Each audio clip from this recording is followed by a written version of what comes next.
everyone and welcome back to our art and coloring channel. Today we're going to color a very fast, alert and beautiful animal that lives in meadows and forests, the wild hare. Wild hares look a lot like rabbits, but they're bigger with longer legs and longer ears. They can run very fast and they have wonderful brown fur that blends perfectly with the grass and soil around them. So grab your crayons, markers or colored pencils and let's start coloring this amazing creature together. Let's begin with the head of our hare. The head is slightly long and narrow with large eyes and tall ears. Start with light brown as your base color. Gently fill in the whole head area using smooth, even strokes. Around the cheeks and under the eyes, add a touch of light beige or cream to give the face a soft, realistic texture. The area around the nose can be a bit darker. Use dark brown or grey brown for shading there. Now for the eyes. Wild hares have large bright eyes that help them stay alert for danger. Use dark brown or black for the iris and leave a tiny white dot in each eye to create a shining effect. Around the eyes, use a little orange brown or tan to show the fur's natural warmth. This small detail makes your hair look alive and expressive. Next, let's color the ears, one of the most distinctive features of the hare. The ears are long and slightly curved with darker tips. Start by coloring the outer part with light brown and then use a darker brown near the edges and the tips to create a gradient effect. Inside the ears, add a bit of soft pink or light peach to show the skin area, then lightly blend brown around it so it still looks furry. This combination of colors makes the ears look realistic and full of texture. Now let's move to the body. The hare's body is covered in thick, soft fur that helps it survive in all kinds of weather. Use light brown as the main color for the body. Start by coloring in light layers and then build up darker shades on the back legs and sides. You can use dark brown, golden brown or even a hint of gray for shading. The trick is to make your strokes short and slightly curved, following the direction of the fur. This technique gives the illusion of real soft fur. Around the belly, use a lighter tone like beige or cream, blending it softly into the darker brown. The contrast between the light belly and the darker back will make your hair look three-dimensional and realistic. Now, let's color the front legs and paws. These are small but strong. Use medium brown for the base and add dark brown on the parts that are closer to the ground.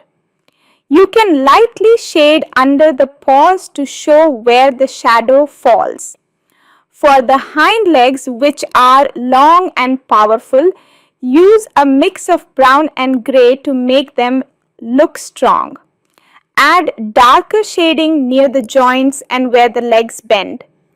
Hares are known for their strong hind legs, so make sure those areas look solid and well shaped. Next, let's move to the tail. The hare's tail is short and fluffy. The top part is usually brown or gray while the underside is white. Start by coloring the top with light brown and add some darker strokes to show fur texture. Then gently shade the bottom part with a white crayon or very light gray, blending softly where the two colors meet. Now that the hare's body is complete, let's add some details and shadows. Look at where the light might be coming from, maybe from the top left of your picture. Add a few highlights along the top of the head, back and ears using a lighter pencil or by leaving those areas less colored.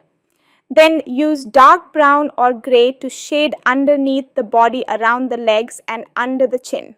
This gives the hair a nice 3D effect and makes it look grounded in the scene. Next, it's time to color the background.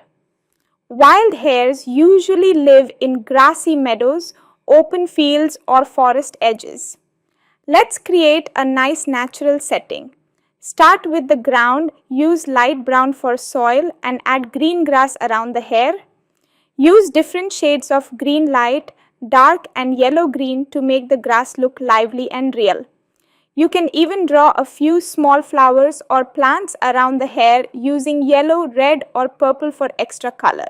Now for the sky in the background, use light blue and blend it softly from top to bottom. You can leave some parts white to show clouds.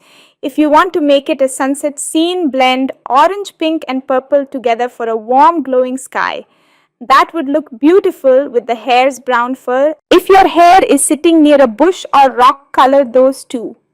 Use grey or dark brown for rocks and dark green for bushes. These small touches make the scene feel complete and full of life. Let's take a step back and look at what we have so far. Doesn't your wild hair look beautiful? With its soft brown fur, long ears and bright eyes, it looks like it's ready to hop away at any moment. You've done an amazing job bringing this animal to life with color and texture. Now for the final touches, take a black or dark brown fine liner and gently outline the hair's body, ears and face. Don't make the lines too thick, just enough to define the shape clearly. If you want to add a little sparkle, use a white pencil or pen to add tiny highlights on the fur, nose and eyes. This makes your drawing look polished and professional. And there you go, your wild hair is complete. You've captured the beauty of one of nature's most graceful and fast-moving animals. The mix of brown screams and soft shading gives it that warm, realistic forest feeling. Remember, coloring isn't about perfection, it's about expression and joy. Every time you color, you bring a little bit of nature's beauty onto your paper. If you enjoyed this, try coloring another hair in a different season, maybe a winter hair with white fur or a golden autumn hair surrounded by falling leaves. Each version will have its own special charm. Thank you so much for joining me today. I hope you had fun coloring this wild hair and learned a few new tricks for shading and blending. Don't forget to like this video, subscribe to our channel and share it with your friends who love coloring and nature. Keep practicing, keep coloring and always remember your imagination makes every drawing come to life. See you next time and happy coloring.